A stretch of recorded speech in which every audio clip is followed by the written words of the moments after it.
يرفع الله الذين آمنوا منكم والذين أوتوا العلم درجات. طيب، بسم الله الرحمن الرحيم. السلام عليكم ورحمة الله وبركاته.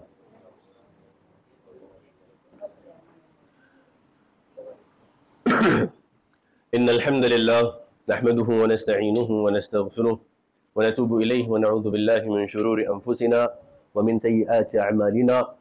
من يهده الله فلا مضل له ومن يضلله فلا هادي له. أشهد أن لا إله إلا الله وحده لا شريك له وأشهد أن محمدا عبده ورسوله. قال الله جل وعلا: يا أيها الذين آمنوا اتقوا الله حق تقاته ولا تموتن إلا وأنتم مسلمون. يا أيها الناس اتقوا ربكم الذي خلقكم من نفس واحدة وخلق منها زوجها وبث منهما رجالا كثيرا ونساء واتقوا الله الذي تساءلون به والأرحام إن الله كان عليكم رقيبا. يا أيها الذين آمنوا اتقوا الله وقولوا قولا سديدا يصلح لكم أعمالكم ويغفر لكم ذنوبكم ومن يطع الله ورسوله فقد فاز فوزا عظيما. فإن أصدق الحديث كتاب الله وخير الهدي هدي محمد صلى الله عليه وسلم وشر الأمور محدثاتها وكل محدثة في الدين ضلالة وكل ضلالة في النار والعياذ بالله. أما بعد، أحبائي أعزني الله وإياكم جميعا، كيف حالكم جميعا؟ الحمد لله، الحمد لله ثم الحمد لله. Syukur alhamdulillah, kita panjatkan kehadirat Allah Azza wa Jal yang telah mengurniakan kepada kita nikmat yang tak terhingga banyaknya, dan di antara kenikmatan yang paling wajib untuk kita senantiasa syukuri adalah nikmat iman, iaitu nikmat mendapatkan hidayah, di mana hati kita terbuka untuk nak mengenal Allah. Kerana selama ni ramai daripada kita claim that kita adalah Muslim, tapi kita benar-benar kenal Allah atau tak? Tuhan yang telah menciptakan kita, Tuhan yang kita solat setiap hari, kita sembah kepadanya, tapi kita kenal tak lebih mendalam mengenainya? Jadi senantiasa kita ni dalam perjalanan nak mengenal Allah Azza wa Jal, dan secara tak langsung nak kenal diri kita sendiri. Nak kenal diri kita sendiri dan apa tujuan daripada kita diciptakan di atas muka bumi ini. Salawat serta salam kita panjatkan hadirat Nabi Muhammad sallallahu alaihi wasallam, yang mana dengan bimbingan beliau kita mengenali apa yang halal dan apa yang haram. Kita mengenali mana yang baik dan mana yang buruk. Melalui bimbingan beliau, kita dibawa daripada kegelapan kepada terang dan bercahayanya keimanan. Maka alhamdulillah, thumma alhamdulillah, thumma alhamdulillah.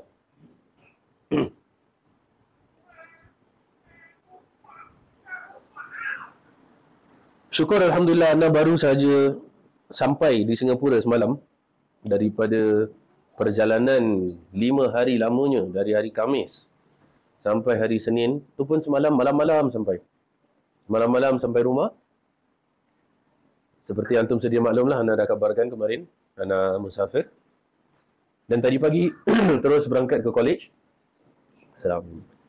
untuk mengisi pengajian di college.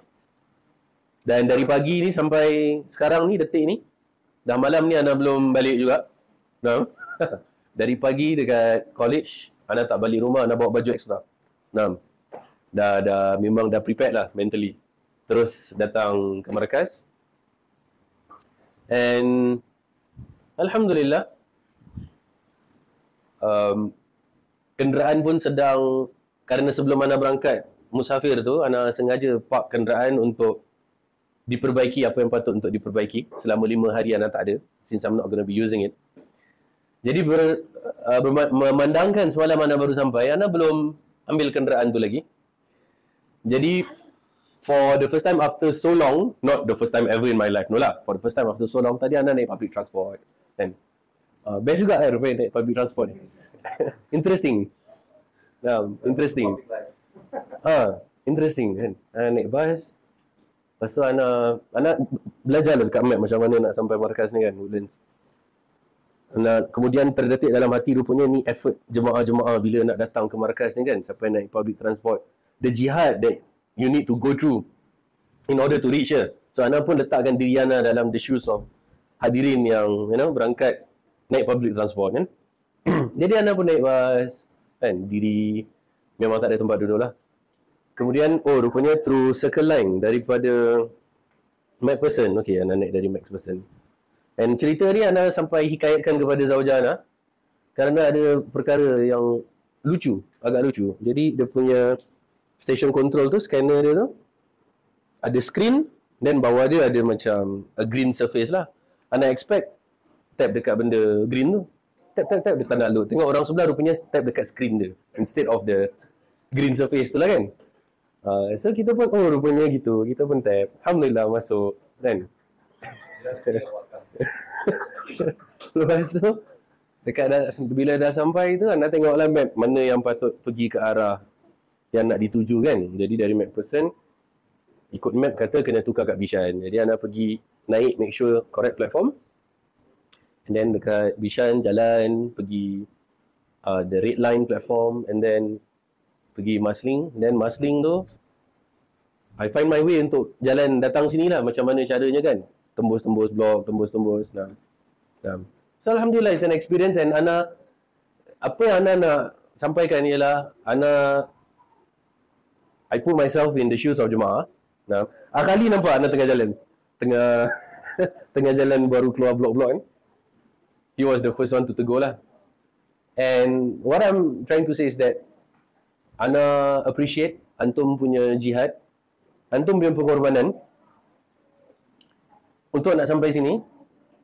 Dan not even kerana Ana pun, no, it's because of Allah lah. Kan? The hassle that you went through every time, every week untuk nak sampai sini, lillahi ta'ala, untuk Allah Azza wa Jal. And Ana really appreciate that. And sama-sama kita bersusah payah untuk menimba ilmu, seeking of knowledge. Memang ada hari tu rasa macam berat kan, nak keluar tu berat. Namun bila mana dah keluar tu, kita lawan jihad tu, maka tiada penyesalan lah, insyaAllah.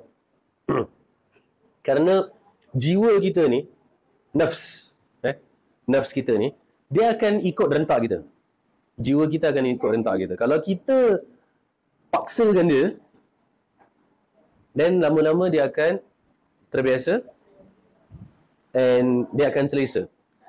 Tapi kalau jiwa kita ni asyik nak relax-relax je, nak santai-santai je, then dia akan terbiasa santai-santai, dia asyik nak santai-santai je. Dia asyik cari nak santai-santai je.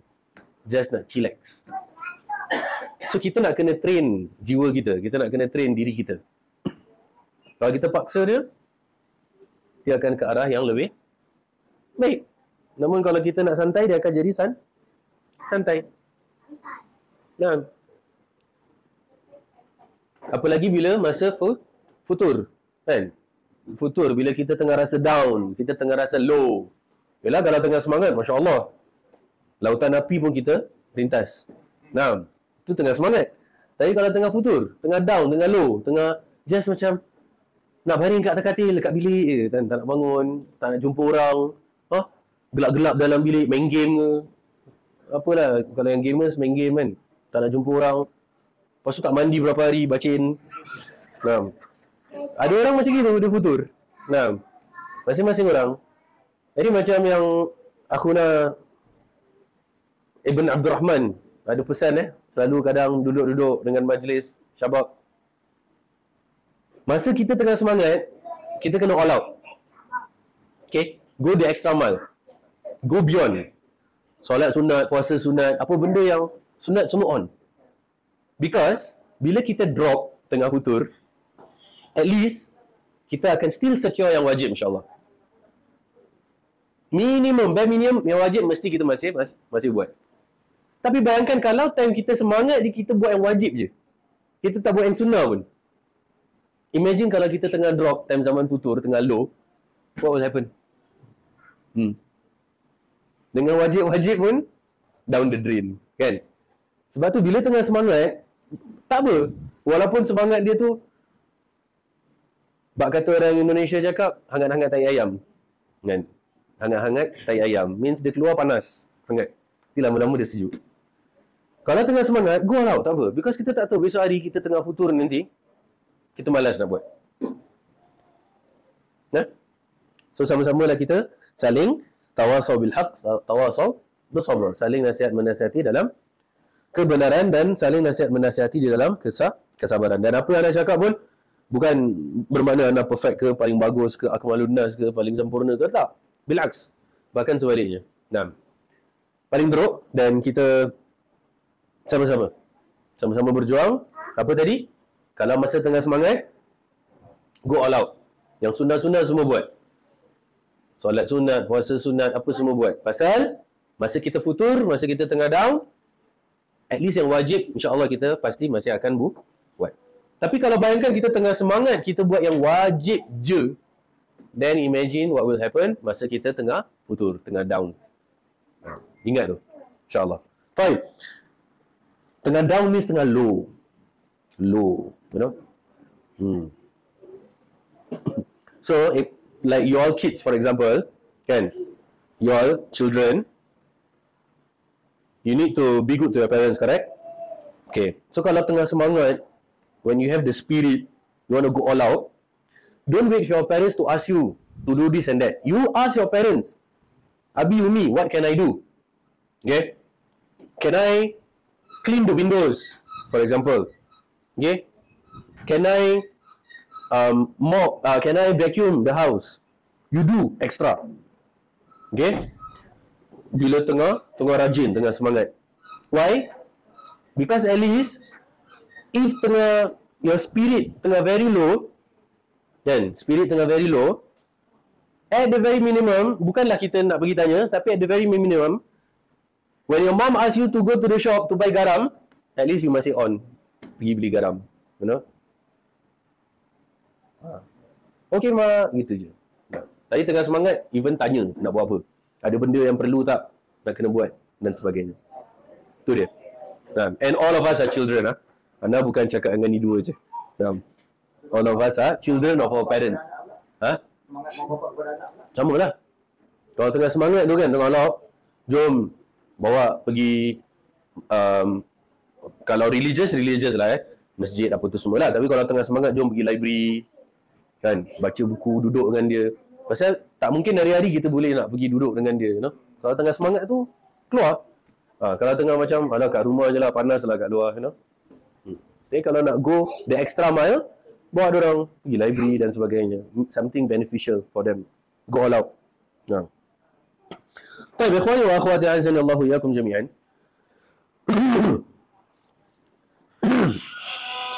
Kita sekarang berada dalam permasalahan adab terhadap diri sendiri, dan kita dah ambil pun tentang pertama taubah dan yang kedua iaitu muraqabah. Sekarang kita di C, bahagian ketiga iaitu muhasabah, iaitu introspeksi diri, self-introspect.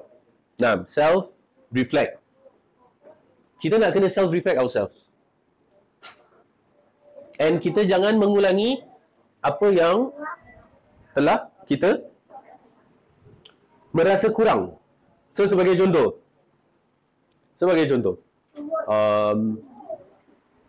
semalam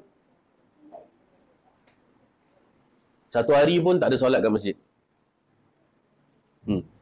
Semalam satu hari pun tak ada solat kat masjid. So, hari ni dah make sure at least satu kali mesti nak kena pergi masjid. Jangan sama macam semalam. Kalau antum rasa semalam is too extreme,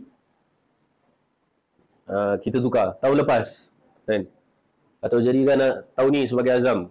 At least dalam setiap hari tu, paling sikit satu hari mesti nak kena pergi masjid. Kalau tanya Ana, the preferred 5 kali lah. 5 kali pergi masjid. 5 kali dalam sehari. Tapi kalau siapa yang nak start small because anda faham masing-masing daripada kita datang daripada background yang berlainan. So jadikan sebagai satu azam, muhasabah, I need to be better, I need to improve. Dalam setiap hari at least 1 kali mesti nak kena pergi masjid. Tak kira lah itu subuh ke, zuhur ke, asar ke, maghrib ke, isyak. Yang penting everyday kena pergi. Minimum 1 kali sehari. Start small. And I'm talking about those yang hijrah daripada sebelum ni tak pernah solat pun sebelumnya misalnya kan. Start small. But continuous. Ma qalla wa dawama. Apa yang sedikit namun berlanjutan. Nah. Sikit.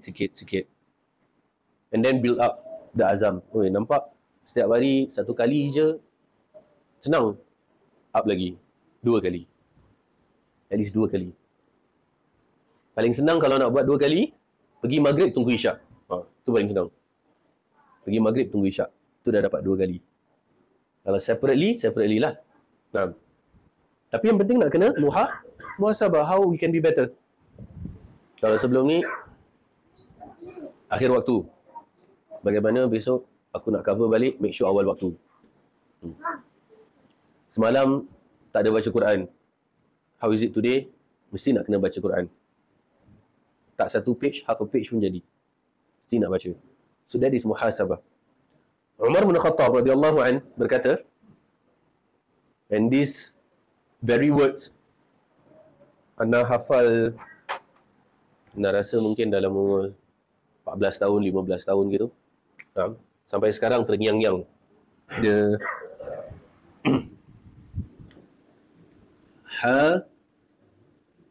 sibu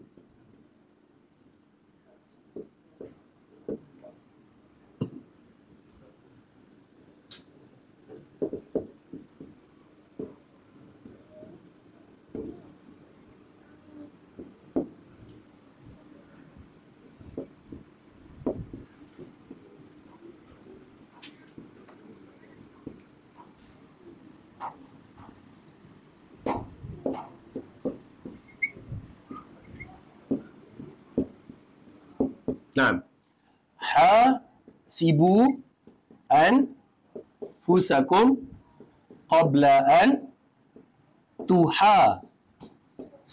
Dia okay. Tuhasabu. Wazinu a'malakum qabla an tuzanu. Itu bunyi dia. Ini perkataan Umar bin Khattab radhiyallahu anhu. Hasibu anfusakum qabla an tuhasabu wazinu a'malakum qabla an tuzanu. Sedap bunyi dia. Faham? Maknanya apa? Apa hasibu daripada kita punya topik ni? Iaitu hasibu anfusakum. Do self-reflect, do self-introspect. Faham? And also it also means from ilmu hisab. Apa ilmu hisab? Ilmu hisab apa? Ilmu hisab. Mathematics. Ilmu hisab. Bahasa Melayu kan? Kan ke? Tu. Nampak? Yang otai-otai angguk. Yang muda-muda mungkin tak tahu. Yang muda-muda tak tahu. Bahasa Melayu kuno, bahasa Melayu lama, ilmu hisab. Maths. Itu menghitung, hisab.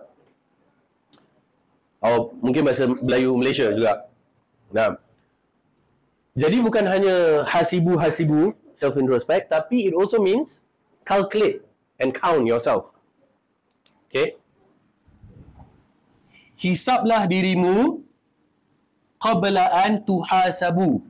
Sebelum kamu dihisab. Maksudnya apa sebelum kamu dihisab? Hari kiamat. Means you better check yourself, calculate yourself, count yourself, your amalan cukup ke tak, your dosa banyak ke tak, apa tu semua. Hasibu anfusakum qabla an tuhasabu. Before you kena hisab. Dan hisab means Allah akan kira-kira lah. Tengok, kan? Wazinu a'malakum. Dan timbanglah amalanmu. Qabla an tuzanu. Ini yang seram. Cakap, timbanglah amalanmu sebelum kamu ditimbang.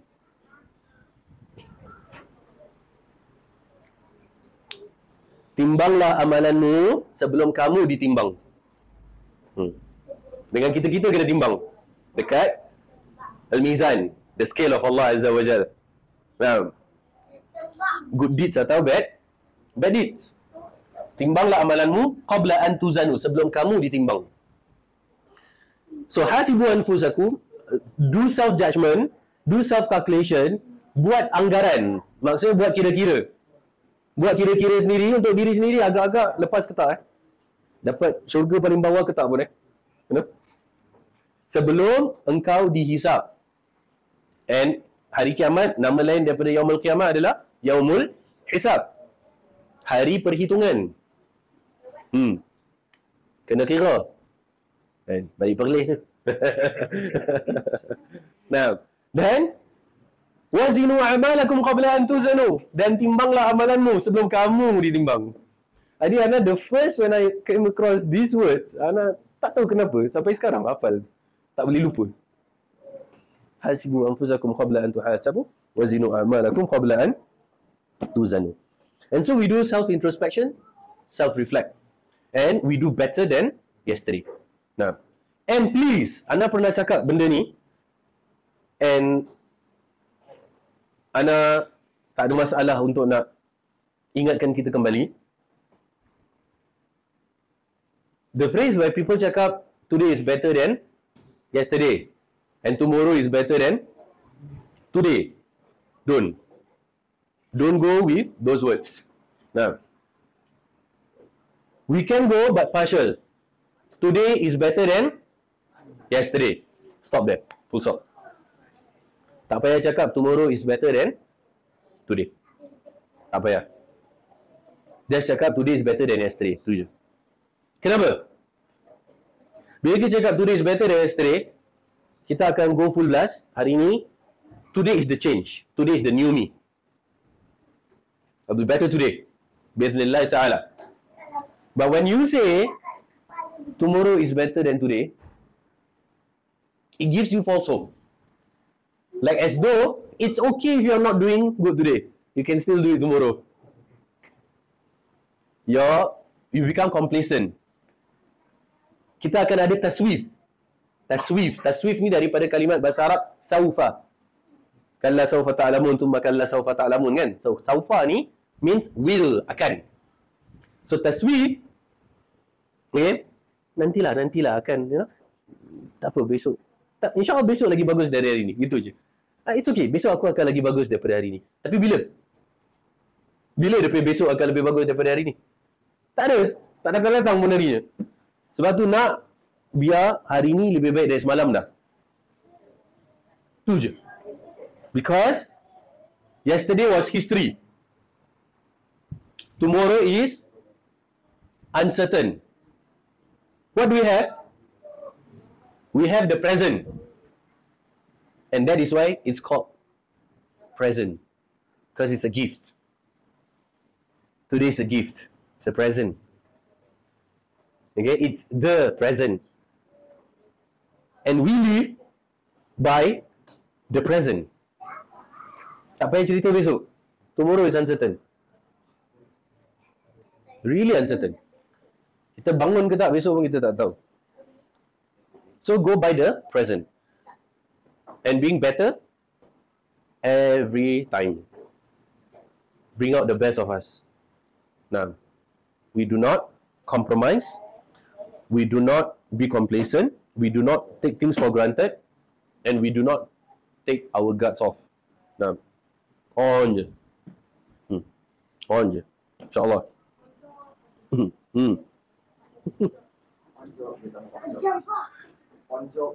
On job je, jangan off job. Wah, ini belajar term dari mana ni? Kan? Ini grad punya term ni. On job je, jangan off job. Wah, adik dia pun tahu on job.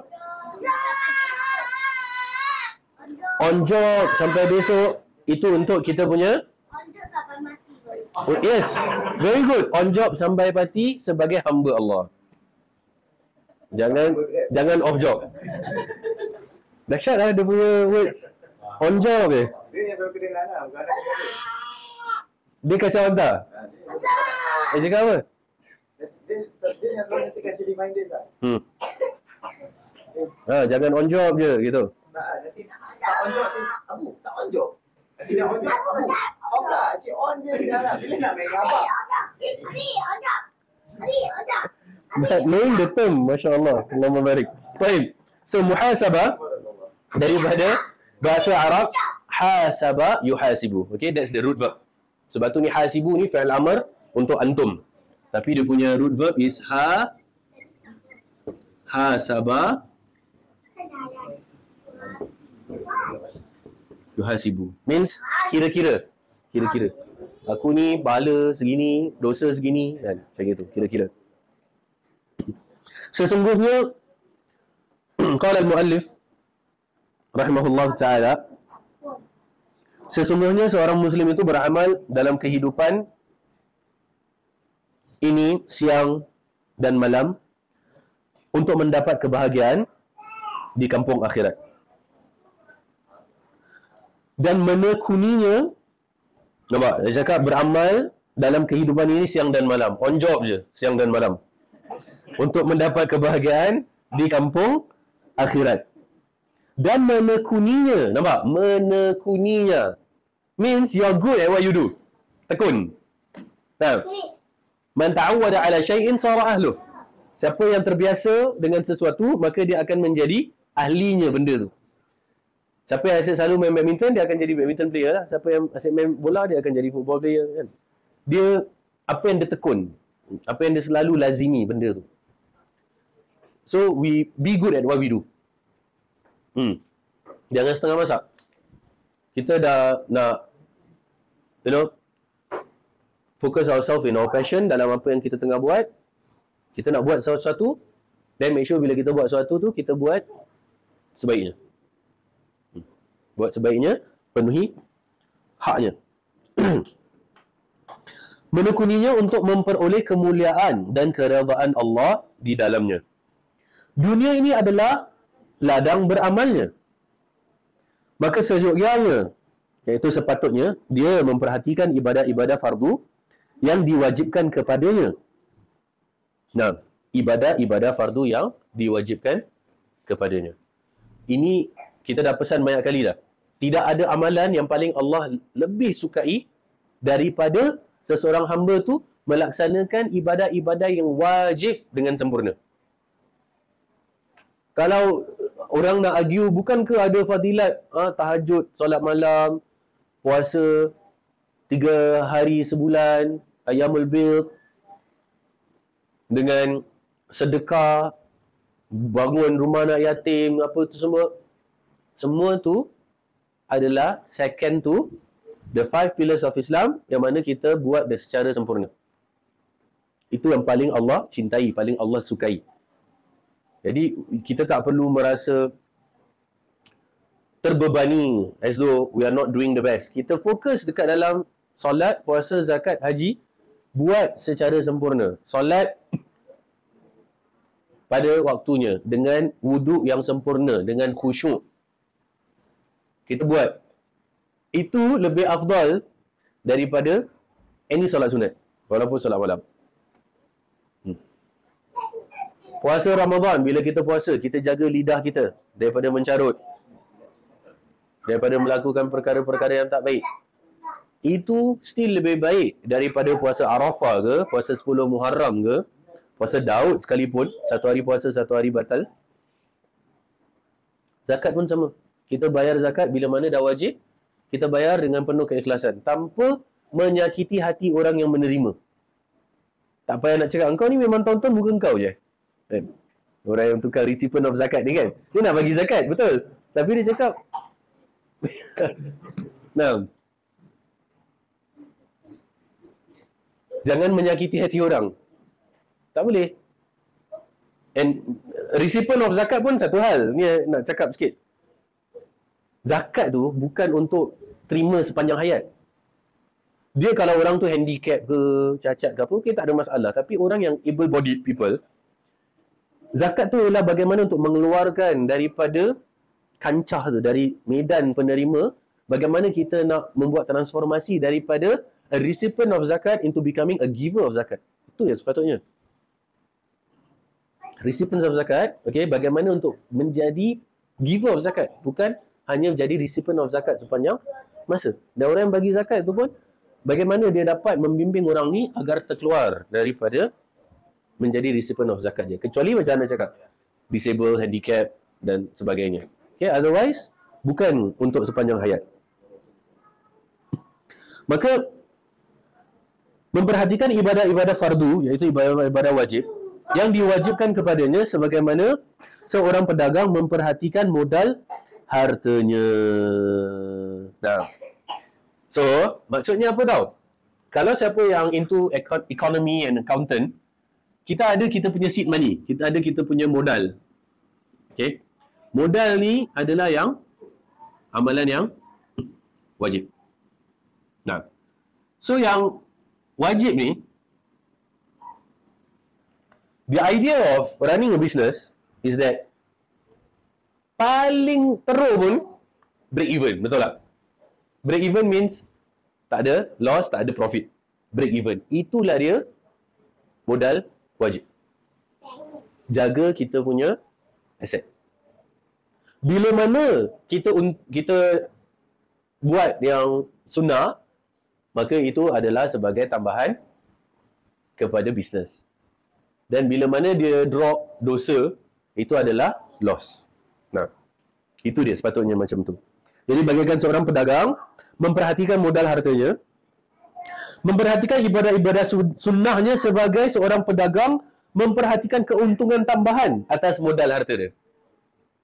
Nampak? Keuntungan tambahan atas modal harta yang memang dia dah ada. Serta memperhatikan maksiat dan dosa seperti layaknya kerugian dalam perdagangan. Jadi loss. Lalu dia menyendiri sesaat di akhir setiap harinya guna untuk memuhasabah, untuk introspek dirinya atas amal yang telah dilakukan sepanjang harinya. So how was I today? How was I towards Allah? Okay. Aku macam mana dengan Allah, aku macam mana dengan manusia. Dengan Allah hari ni solat 5 waktu, tengok okey ke tak?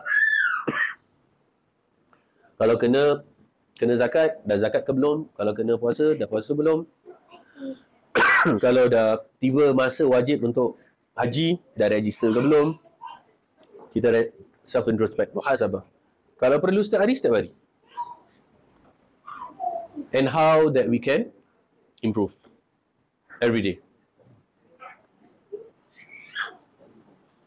Apabila dia melihat kekurangan di dalam menjalankan ibadah-ibadah fardunya, iaitu ibadah-ibadah wajibnya, dia akan mencela dan menyatakan jelek atau keburukan, lantas bergegas menutup kekurangan tersebut.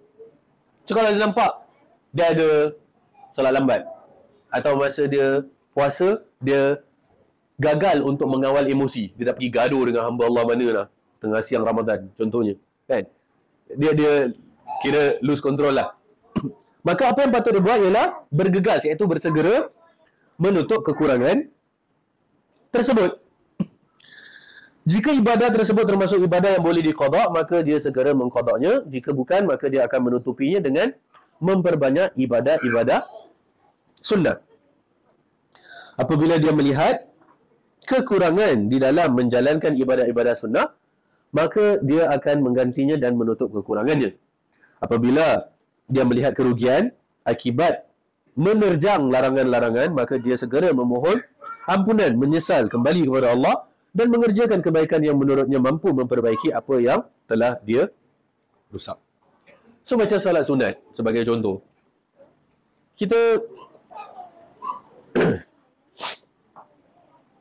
Kita semua tahu wajib opposite dia haram.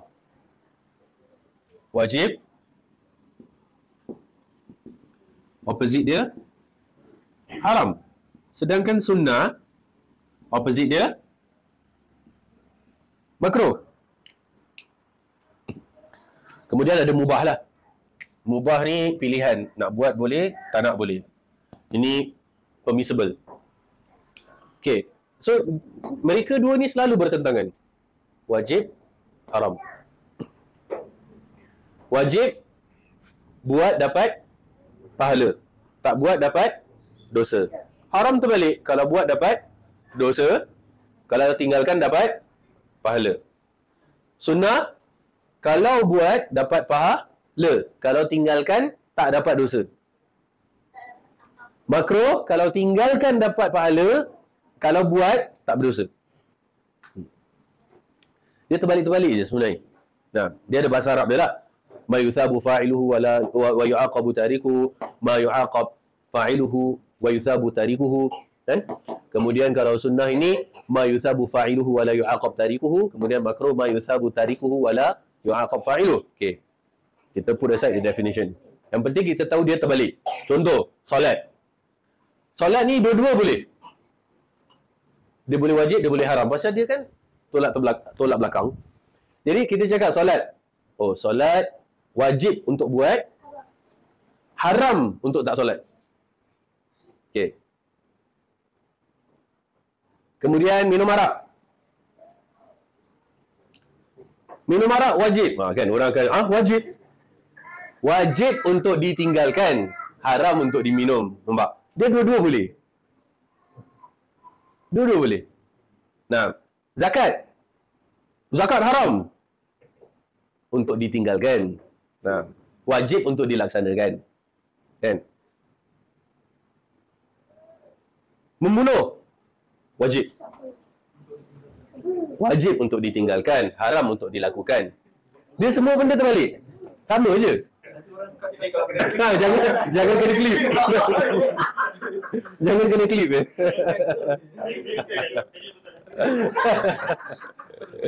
So dia mesti terbalik. Mesti terbalik.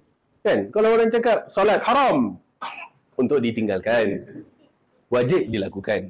Nah, dia mesti terbalik. Confirm. Baik benda yang wajib, baik benda yang haram. Mesti terbalik. Sunnah dengan makruh pun mesti terbalik. Misalnya, antum tahu makruh apa je? Semua orang selalu bagi contoh yang sama. Semua orang bagi contoh yang sama. Makan bawang sebelum solat jemaah. Itu selalu anda dapat. Sebelum nak solat jemaah, is actually makruh untuk makan bawang. Pasal nanti bau dia tidak menyenangkan orang yang sedang solat berjemaah.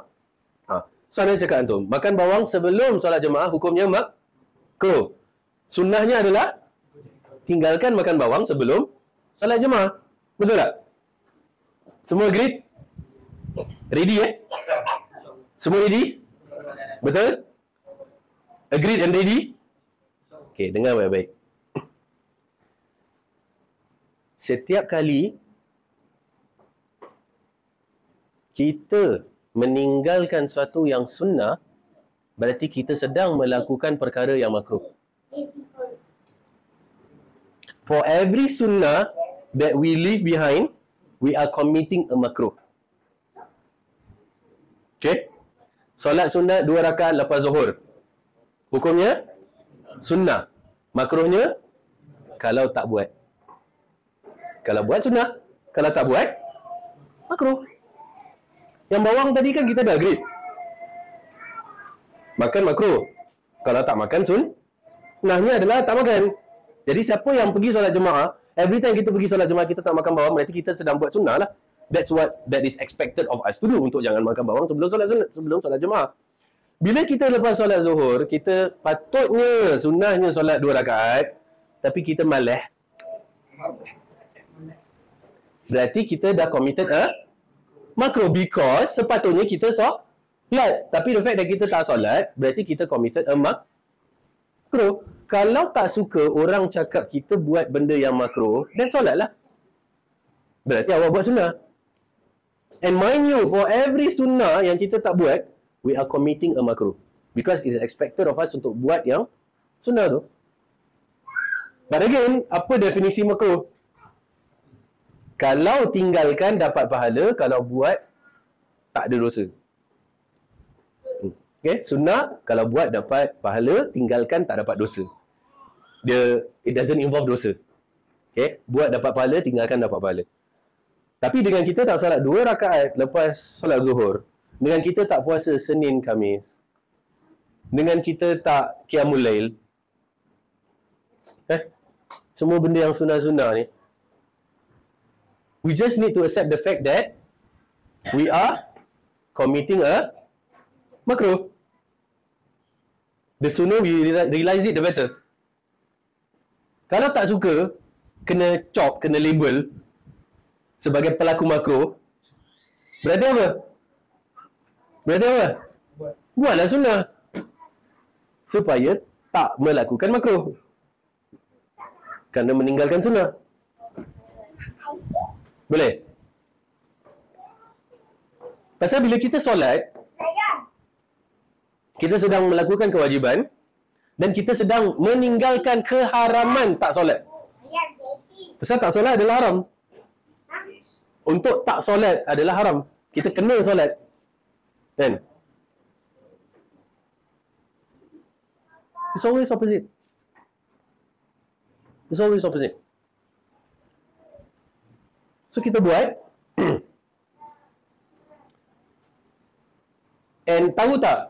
Okey lah. Ana cakap pasal makruh tu macam, wah, semua macam dah sedih kan. Aku ni pelaku makruh, tak buat sunnah kan. Semua dah heartbroken. Tapi ana nak busyra lakum. Busyra lakum. Naam. Busyra lakumul yawm. Naam. Kabar gembira. Tadi kita cakap wajib buat dapat pahala, tinggalkan dapat dosa, betul? And haram is the opposite. Buat dapat dosa, tinggalkan dapat pahala. Anda tanya antum sekarang, antum tengah minum arak tak? Antum tengah zina tak? Tengah ambil drugs tak? Do you know that for every second that kita tak melakukan benda yang haram, kita sedang dapat pahala. Nah. See? So as much as we need to attend to yang wajib, dapat pahala, by abstaining from haram, is actually generating rewards too. Because kita sedang tak melakukan benda yang memang wajib untuk ditinggalkan. Kita dapat jaga diri kita, kawal diri kita daripada melakukan benda yang haram. So kita dapat pahala every second. Pasal tak buat benda tu. So kalau nak even better, kita buat yang ni, tinggalkan ni, buat yang ni, tinggalkan ni. Nah. Dan dia saling opposite. Dan ketahuilah bahawasanya bila kita beramal dengan ibadat-ibadat yang sunnah, tujuannya ialah untuk cover kekurangan kita dalam yang wajib. Jadi bila kita solat, kalau solat lambat ke, solat tak khusyuk ke,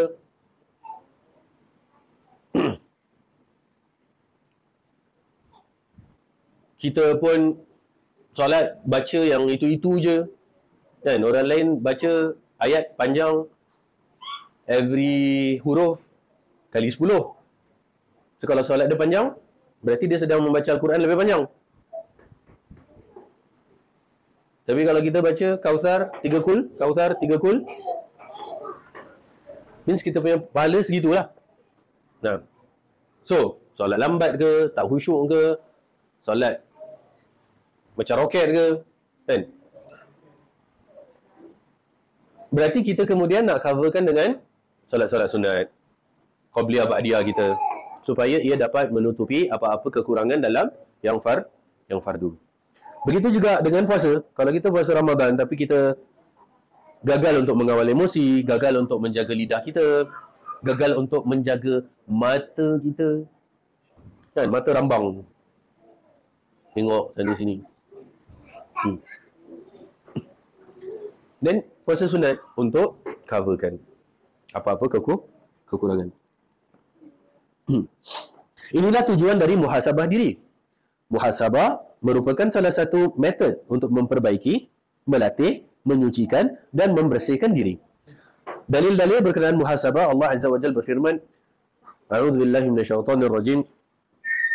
Ya ayyuhalladzina amanu taqullaha wal tanzur nafsun ma qaddamat lighadin wattaqullaha innallaha khabirun bima ta'malun. hai orang-orang yang beriman, bertakwalah kepada Allah dan hendaklah setiap diri memperhatikan apa yang telah diperbuatnya untuk hari esok, iaitu hari akhirat. Dan bertakwalah kepada Allah, sesungguhnya Allah Maha mengetahui apa yang kamu kerjakan. Ada ulama cakap apa tau? Janganlah kamu tu terlalu tergila-gilakan dengan dunia. Ini perumpamaan yang anda jarang dengar lah. Tapi perumpamaan dia dahsyat. Dia cakap dunia ni bagaikan toilet. Kamu masuk toilet, selesaikan hajat kamu, kemudian keluar. Itu je. So, tumpang kat dunia ni, apa keperluan, lepas tu dah tinggalkan. Kalau Nabi beri perumpamaan kan, abiru sabil. Jadilah kamu hidup di dunia ni bagaikan a traveller. Seorang yang sedang mengembara, yang melewati sebuah pohon. So, kita tengah mengembara, kemudian singgah di bawah pohon, kemudian melanjutkan perjalanan. Ini dia dunia. Tempat menyinggah. Untuk membekali diri kita dengan bekal. Itu je. Tempat singgah. It's not even tempat yang menjadi goal dan objektif, tujuan. So, ada yang cakap, jadikan dunia bagaikan toilet. Masuk, selesaikan hajat, keluar. Nah.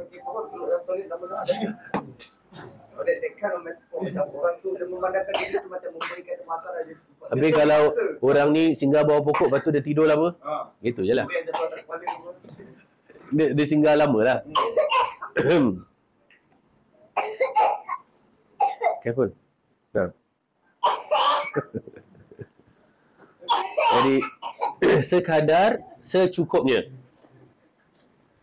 Jadi answering that point, sekadar secukupnya. Nah, tidak berlebihan dan tidaklah berkurangan. Wal tanzur nafs, dan hendaklah setiap diri memperhatikan. Ini adalah perintah untuk muhasabah diri atas apa yang telah dikerjakan untuk hari esoknya yang sedang menanti. Kemudian Allah juga berfirman dalam surah An-Nur ayat 31, A'udzubillahi minasyaitonirrajim. Wa tubu ila Allahi jami'an ayyuhal mu'minuna la'allakum tuflihun. Dan bertaubatlah kepada Allah, hai orang-orang yang beriman, supaya kamu beruntung. An-Nur 31. Rasul sallallahu alaihi wasallam bersabda, "Inni la'atubu ila Allahi wa astaghfiruhu fil yawmi mi'ata marrah." Sungguhnya aku benar-benar bertaubat kepada Allah dan memohon ampunan kepadanya 100 kali dalam sehari. Dan ini telah sama-sama kita bahas dalam poin yang pertama, iaitu at-taubah. Iaitu taubat. Umar bin Khattab radhiyallahu anhu berkata, hisablah dirimu sebelum amalan kamu dihisab. Dan ada this famous tambahan, wazinu a'malakum qabla an tuzanu. Dan timbanglah amalanmu sebelum kamu ditimbang. Dulu apabila malam telah menyelimutinya, beliau iaitu Umar bin Khattab radhiyallahu anhu memukul kedua telapak kakinya dengan sebuah tongkat dan berkata kepada dirinya, apa yang telah kamu lakukan hari ini, wahai Umar? Kamu dah buat apa je hari ini? Dia pukul kaki dia sendiri. Hari ini kamu dah buat apa je? Kamu telah melangkahkan kakimu pergi mana saja.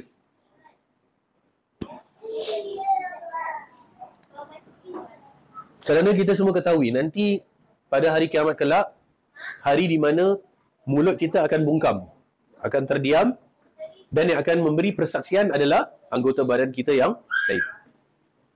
Mata akan memberi persaksian, telinga memberi persaksian, tangan memberi persaksian, kaki memberi persaksian. Kaki akan cakap, ya Allah, dulu fulan ni kaki dia guna untuk pakai pergi tempat ni, pergi tempat tu. Ya Allah, fulan ni dulu tangan dia gunakan untuk tu, untuk ni. Semua akan memberi persaksian, kecuali mulut dia. Mulut dia akan terbungkam diam.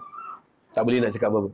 So kalau antum, lawyer mana pun, especially kalau lawyer buruk, antum tak boleh nak ping.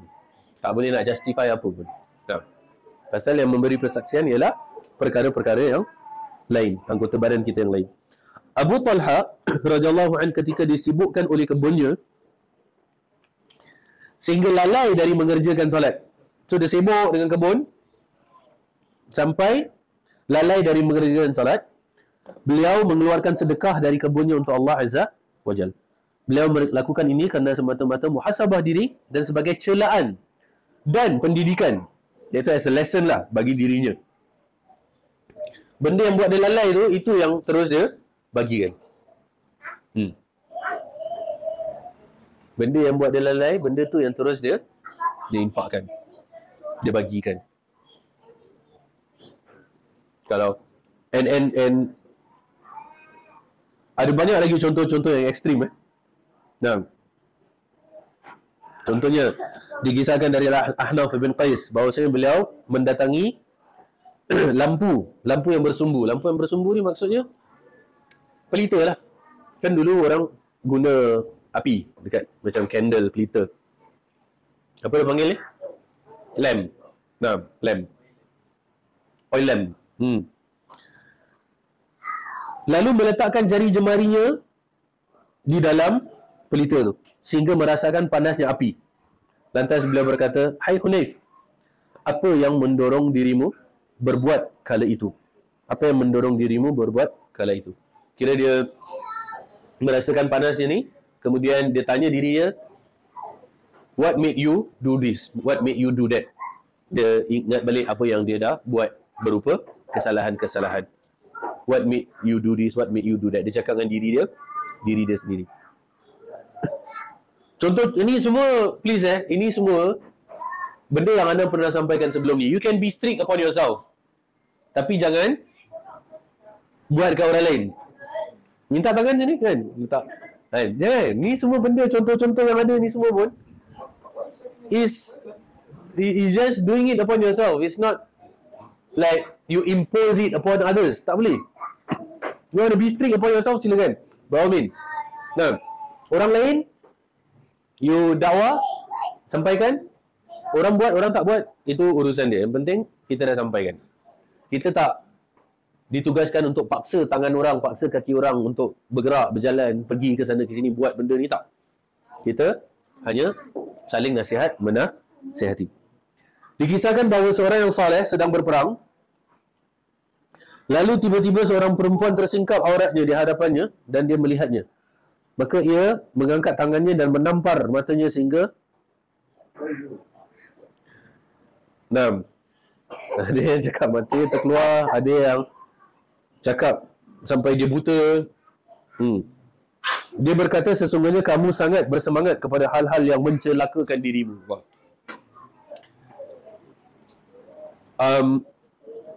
Ada yang menurut apa yang dikisahkan, bukan terkeluar, tapi some lafaz cakap bahasa Indonesia ni sampai memar. Memar tu mean sampai bengkak lah. Sampai merah, sampai bengkak. Memar. Dan ini ada benarnya. Dalam peperangan ni kadang the non-Muslim, diorang sengaja keluarkan gadis-gadis penari-penari untuk memberi semangat kepada pasukan mereka dan juga untuk distract kaum muslimin. So even dalam peperangan Badar, peperangan Uhud, memang wanita-wanita, bahkan isteri-isteri pembesar-pembesar Quraisy sekalipun, sengaja pakai seksi-seksi gilik-gilik. Untuk kasih semangat dekat dorang punya orang, kan? Di mana dorang takut orang-orang musyrikin ni, takut dorang patah balik. Jadi dorang kena bagi semangat untuk memuji-muji mereka. Bila mana kamu berjuang untuk berhala-berhala, kamu ni seorang perwira, seorang so lelaki-lelaki ni nampak perempuan-perempuan seksi, puji-puji dorang kan, dorang pun kembang lah. Suka. And also to distract the Muslims. As a distraction, orang nak perang, dorang tergilik-gilik kat sini kan, mengganggu concentration. Dan wanita, orang tua, anak kecil tak boleh dibunuh. Maksudnya dalam peperangan.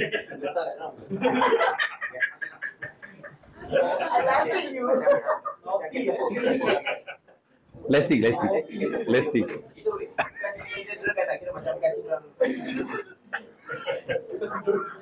Nanti bila tiba harinya baru kita discuss lagi.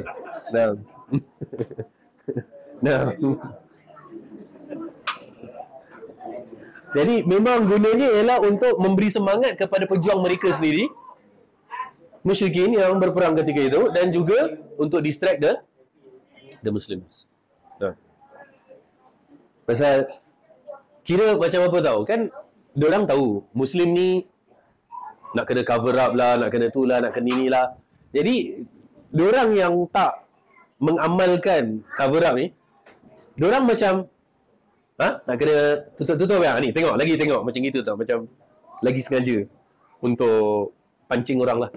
Nah, suatu ketika salah seorang dari mereka melalui sebuah bilik, lalu dia berkata, kapankah bilik ini dibangun? Kemudian dia balik bertanya kepada dirinya, apakah kamu bertanya kepadaku tentang sesuatu yang tidak bermanfaat bagimu? Niscaya akan aku hukum kamu dengan puasa setahun penuh. Maka dia pun berpuasa setahun penuh. Ni maksudnya apa tahu? Macam maksudnya mungkin dia pass by sebagai perumpamaan, dia pass by sebuah rumah yang besar. So dia pun terkesima, kagum dengan rumah tu. Macam rumah ni besar betul. And then dia be like, wow, cantiknya rumah ni. Agak-agak rumah ni berapa bilik kan? Berapa kos dia So dia just macam hayal. Orang Indonesia cakap melamun kan? Ngelamun. So bila dia dah hayal, dia terfikir, kemudian dia sadar like, kenapa aku nak kena fikir benda ni? Pasal apa aku nak pergi fikir benda ni? Dia tak ada datangkan manfaat apa pun kepada diriku. Jadi dia pun punish himself pasal just terfikir berapa harga rumah tu. Macam gitu. Ana came across an article tentang seseorang yang menulis tentang istana milik salah seorang selebriti di Malaysia. Orangnya lelaki lah, selebriti lelaki, tentang rumah istana dia. Jadi based on that article, dia cakap rumah dia tu ada 28 bilik. Istana dia, they use the term istana. Istana dia tu ada 28 bilik. Setiap bilik ada toilet. Maintenance of rumah dia, monthly maintenance, just to run the house, 40,000 per month. Okay lah, let's not make it about that celebrity. Ana tahu ada satu hamba Allah, Ana kenal orangnya personally. Suami dia adalah seorang foreigner. Dia bekerja di negara kita sebagai profesional dalam bidang apa yang dia buat lah. Nah, dia punya keahlian ni untuk mempelajari soil, tanah.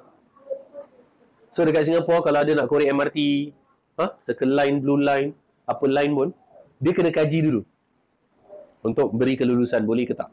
So memang specialty yang sangat dahsyat lah. So gaji dia apa dia semua Ana tak tahu lah, wallahu alam. Tapi dia been given istilahnya facilities, dan di antaranya ialah rumah. And so dia tak beli rumah. Okay. Dia cakap mereka menyewa, dan sewa mereka sebulan 20,000 Sing dollars. Sewa sebulan. Sewa.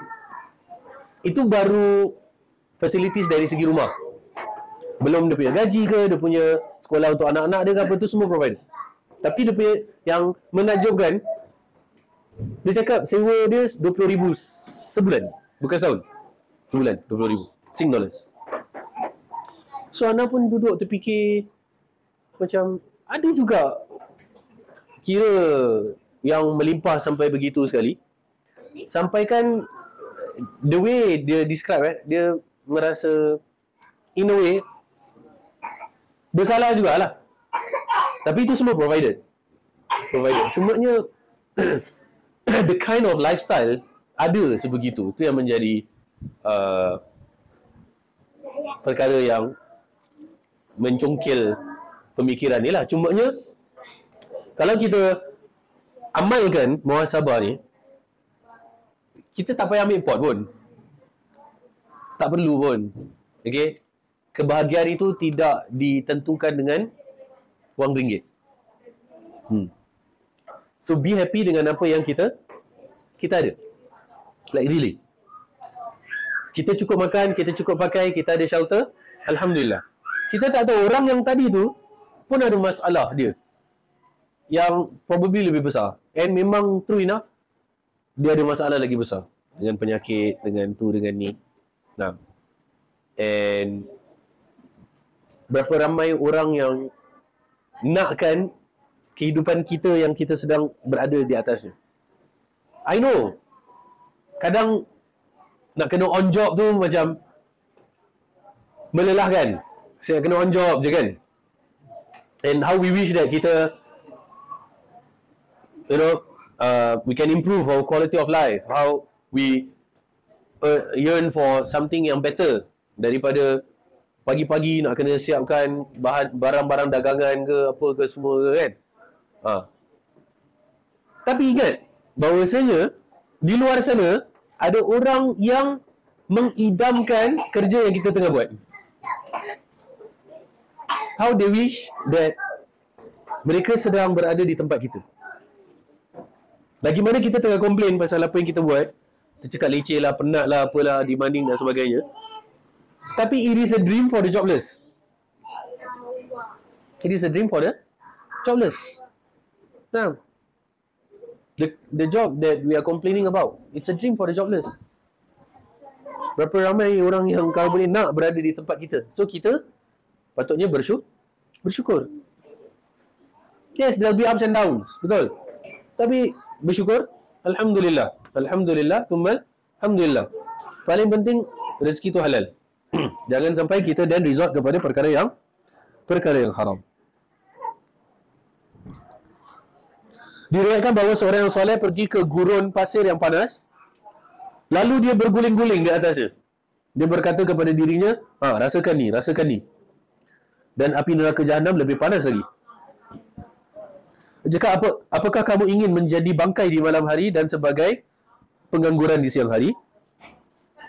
Suatu hari seorang yang soleh mendongakkan kepalanya ke atas atap. Lalu dia melihat seorang wanita dan memandangnya. Maka dia bertekad untuk tidak lagi melihat ke langit selagi dia masih hidup. Wah, dahsyat. Yang satu ni dia cakap guling-guling kat gurun. Kemudian dia mengatakan apa tahu? Siapa ingat apa yang anda pernah sebut? Bangkai di malam hari, keldai di siang hari. Siapa ingat dia punya Arabic term? Pernah dengar tak?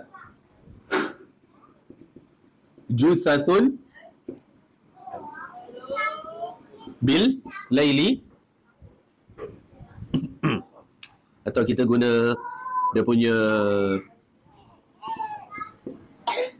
mufrad.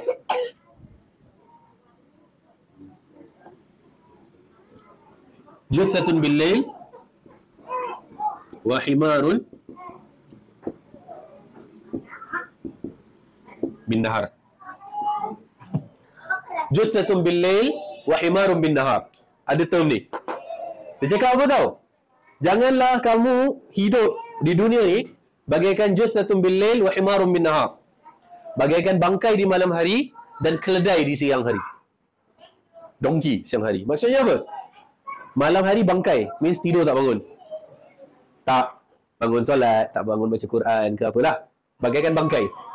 Dan keledai di siang hari. Maksudnya cari dunia je macam dongki. Kerja. So life dia gitu je. Malam hari bangkai, siang hari keldai. Itu motif hidup dia. Jangan jadi macam tu. Jangan jadi duniawi oriented only. Juthatun bil laili wa himarun bin nahar. Bangkai di malam hari, keldai di siang hari. We need to up our game. Okay, we need to up our game. Kemudian yang satu lagi, mendongakkan kepala ke atap, kemudian saling pandang memandang. Dengan seorang wanita, kemudian dia berazam untuk tak nak tengok ke langit lagi selagi dia masih hidup. So kalau biasa zaman dulu rumah diorang ni rumah 2 tingkat, dan biasanya wanita-wanita dekat bilik-bilik kat atas, tingkat 2. So this guy happen to pass by and then ternampak seorang wanita, dia tengok dia, kemudian dia tersadar, kemudian dia berazam untuk tak melakukan yang sedemikian. Kalau tak boleh tak biasa. Cek blind spot je. Legally naik motor tak boleh cek blind spot lagi. Cek blind spot tak nampak perempuan tengok kan. Tuan tak lama azam tak nak Itu cek blind spot. salah satu nikmat yang anda belajar tadi daripada experience naik public transport tu kan. Nikmatnya ada private vehicle. Nah, the blessings of ada private vehicle. Bukan kata bila ada private vehicle tu kita mana punya soleh jaga pandangan kan, tapi better than bila naik public tu dia punya cabaran lebih. Lagi kalau budak-budak. They see things that they rarely see. Oh, budak-budak. Yang bapak budak pun Jadi bapak budak ada something to look at. At the end of the day tau. Kita ada something to budak-budak they are being exposed kepada views yang it's okay kan. Macam diorang tengok mak diorang lain, lepas tu diorang tengok kat luar Aku nak tanya, lain. asal orang tu pakai macam gitu? Dah. Asal dia dengar muzik kuat dalam. Jadi tak tahu ke Dia- faham. So itu yang Sekejap seksinya. your son give remarks. Seksinya gitu. Seksa dia. Itu yang patutlah student-student kan, diorang datang dekat college patut kena tasmid Quran. Kat rumah dah hafal 3 juzuk. On the way datang 5 juzuk hilang. Nah, baru on the way datang dah lupa dah. Allah musta'an. Dia punya cabaran ni serius lah. Nah. Lower your gaze. Mungkin kalau dulu atas yang expose, tapi sekarang atas bawah ni. Lower your eyes. Ya. Lowering and as long as selamat lah nak jalan tu. Nah. Lepas tu anda dengar ada announcement which anda macam seriously this kind of announcement and maksudnya it is something that is happening. Anda terperanjat dia cakap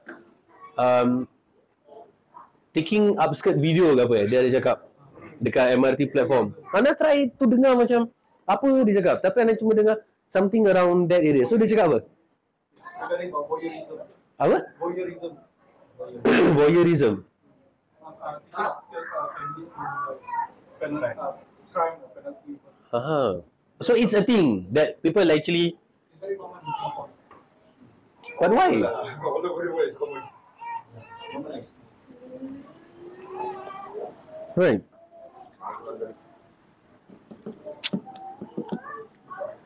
Demikian itulah orang-orang soleh dari umat ni. Mereka muhasabah diri mereka dari menyia-nyiakannya, mencelanya atas keteledorannya. Tahu keteledoran? Main teledor tu you tak keep your gut, then you fall into it. Itu teledor dalam bahasa Indonesia. Kira you tergelincir, terpeleset, you slip. So mencela dirinya atas keteledorannya. Whenever you keep your guts down, then you fall, so dia cela diri dia. Menetapi sifat takwa, menahan dirinya dari hawa nafsunya, serta pengamalan firman-Nya di mana Allah Azza wa Jalla berfirman, وَأَمَّا مَنْ خَافَ مَقَامَ رَبِّهِ وَنَهَى النَّفْسَ عَنِ الْهَوَى فَإِنَّ الْجَنَّةَ هِيَ الْمَأْوَى. Adapun orang-orang yang takut kepada kebesaran Rabb-Nya dan menahan diri dari keinginan hawa nafsunya, maka sesungguhnya syurgalah tempat tinggalnya. Jadi bab ini mengajarkan kepada kita untuk selalu muhasabah, untuk selalu self-introspect. Yes, we are never perfect and kita bukanlah perfect dalam apa yang kita amalkan. It's just that bagaimana caranya untuk kita up our game.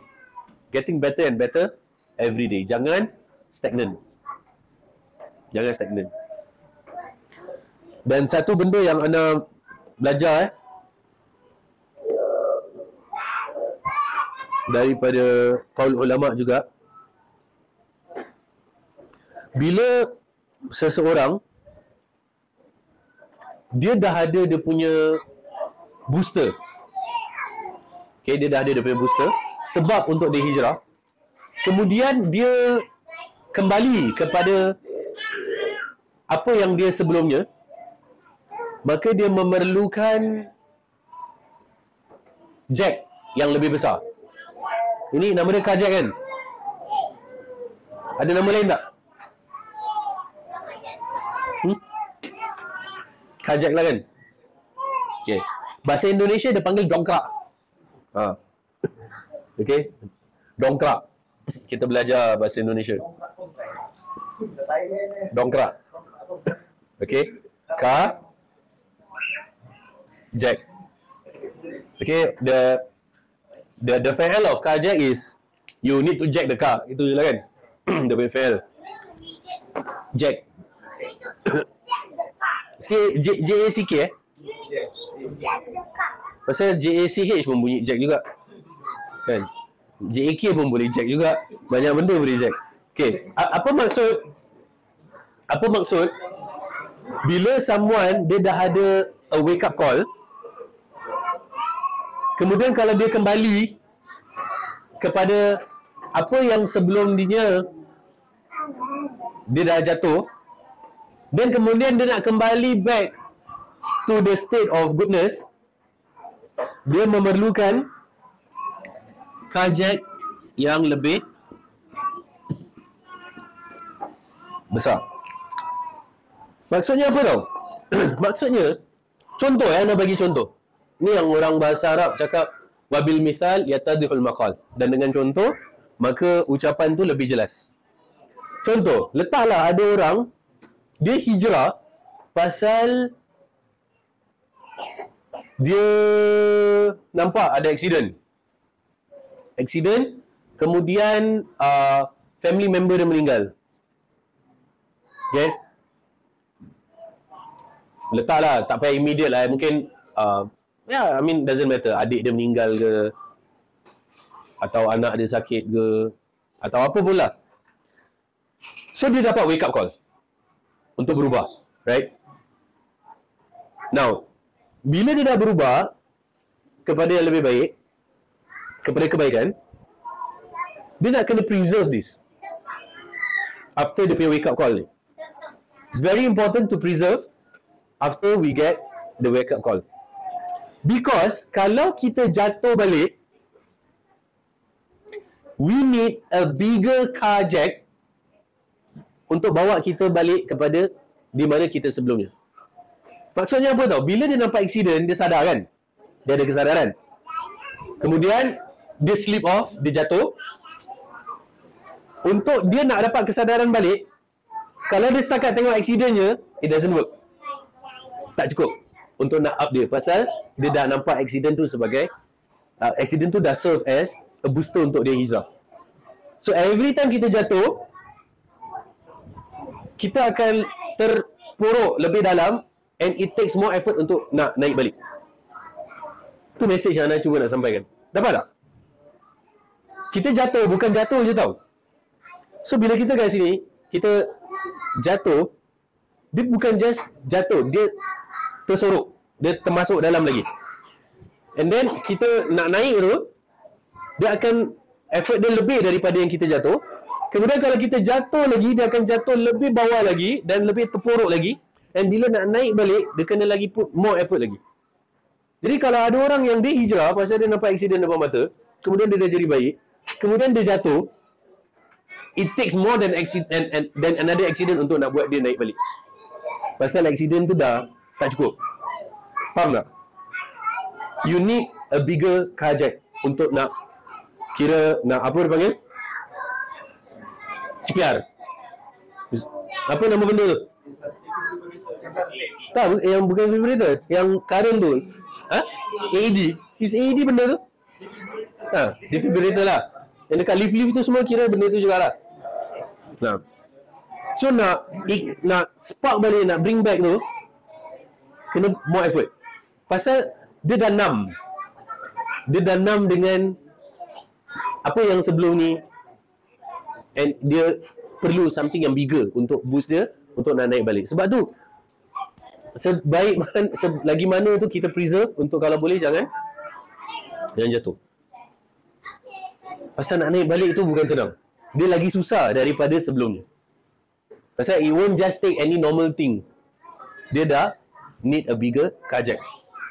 I hope the message is clear. Apa yang anda cuba nak sampaikan. Okay? Apapun setiap kali kita jatuh, kita perlu more effort untuk naik balik. Dia bukan the same effort. Gitu je boleh naik balik. Tak. Sebab tu sebaik mana kita preserve ourselves daripada terjatuh. Nah, okay? Kalau terjatuh, just terjatuh biasa tak apalah. Kalau terjatuh yang biasa tak apa. Jangan jenis, dah lah terjatuh ditimpa tangga. Kan? Tergolek, pergi kat road, kena langgar lagi. Jangan jatuh yang dahsyat lah. Na'udzubillah. May Allah grant us istiqamah. Amin ya Rabb. Dan dengan itu, kita habis dalam masalah muhasabah. Dan akhir sekali nanti kita akan cover mujahadah. Bi'idhnillahi ta'ala. Aqulu qawli hadha wa astaghfirullah li wa lakum. Subhanakallahumma rabbana wa bihamdika asyhadu an la ilaha illa anta astaghfiruka wa atubu ilaik. Wa akhiru da'wana alhamdulillahi rabbil alamin wa billahi taufiq hidayah. Wassalamu alaikum warahmatullahi wabarakatuh.